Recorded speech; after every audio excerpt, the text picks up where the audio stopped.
Welcome to Fantastic Tales.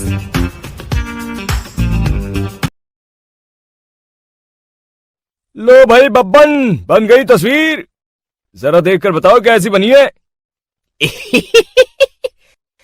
अरे भाई मोहन, मेरी सलाह मानो तो तुम रहने ही दो।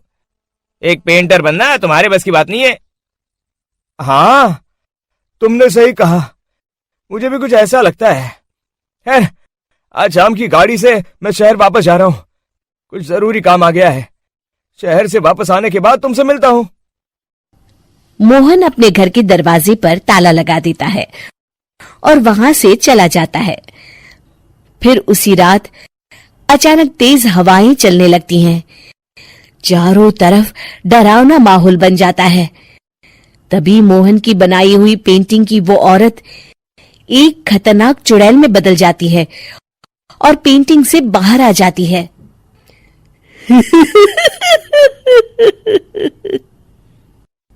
चुड़ैल घर के बाहर चली जाती है।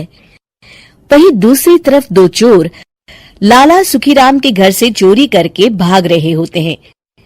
दोनों भागते भागते गांव के चौराहे के पास पहुंच जाते हैं।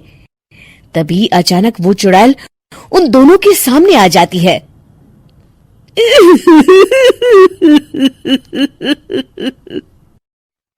अरे मर गया रे, ये चुड़ैल कहां से आ गई?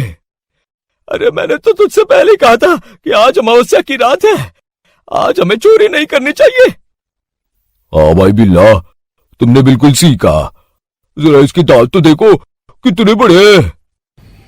चुड़ैल उन दोनों की तरफ बढ़ती है। अरे चुड़ैल दीदी, तुम चाहो तो ये सारे पैसे और जेवर ले लो, लेकिन हम दोनों को कुछ मत करना।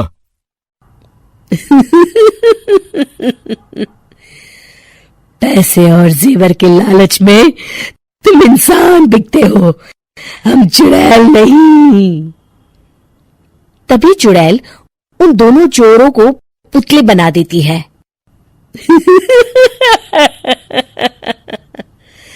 मैं किसी को नहीं छोड़ूंगी, अब कोई मुझसे नहीं बच सकता।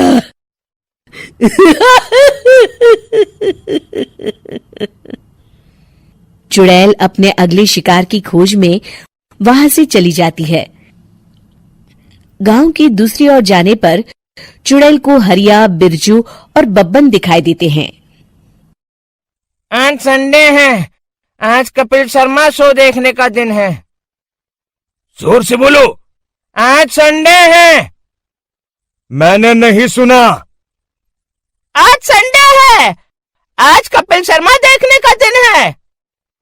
हाँ, ये हुई ना बात। अरे ये कपिल शर्मा कौन है जो ये लोग उसे देखने के लिए इतने उतावले हुए जा रहे हैं? खैर, मुझे क्या, मैं अभी इन दोनों को मसाज सिखाती हूँ। चुड़ैल तेजी से उड़कर उन तीनों के सामने आकर खड़ी हो जाती है।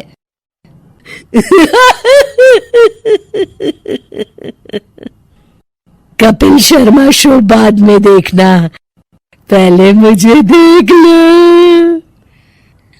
बब्बन चुड़ैल को देखते ही पहचान जाता है। अरे ये तो तस्वीर वाली औरत के जैसी दिख रही है, मुझे अभी नहीं मरना है। अरे भागो रे। तीनों वहां से भाग खड़े होते हैं। बब्बन तो किसी तरह अपनी जान बचाकर वहां से भाग जाता है, लेकिन हरिया और बिरजू को चुड़ैल पकड़ लेती है और उन्हें पुतला बना देती है। फिर चुड़ैल बब्बन को पकड़ने के लिए उसका पीछा करती है, लेकिन बब्बन उसे कहीं नहीं दिखाई देता।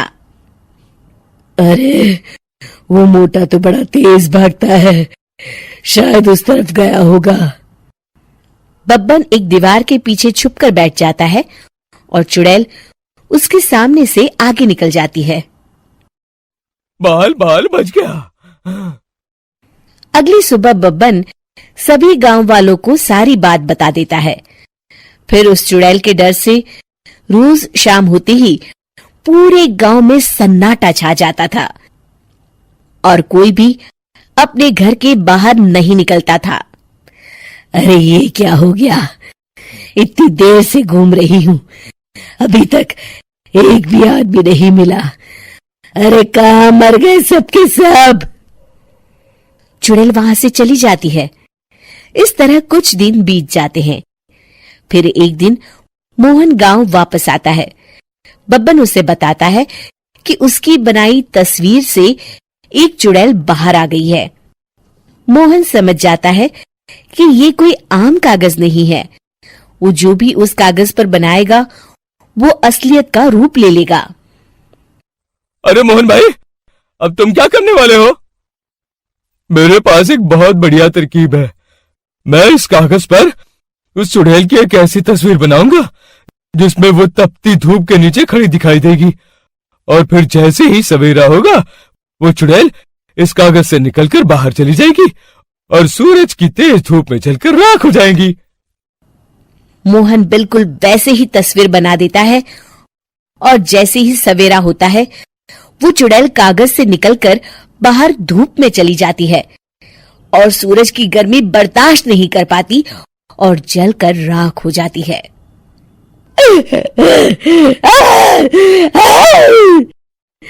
ये मुझे क्या हो रहा है? मैं सूरज की रोशनी बर्दाश्त नहीं कर सकती। मेरा पूरा शरीर जल रहा है। और इस तरह चुड़ैल के जलते ही पुतले बने सभी लोग पहले की तरह इंसान बन जाते हैं।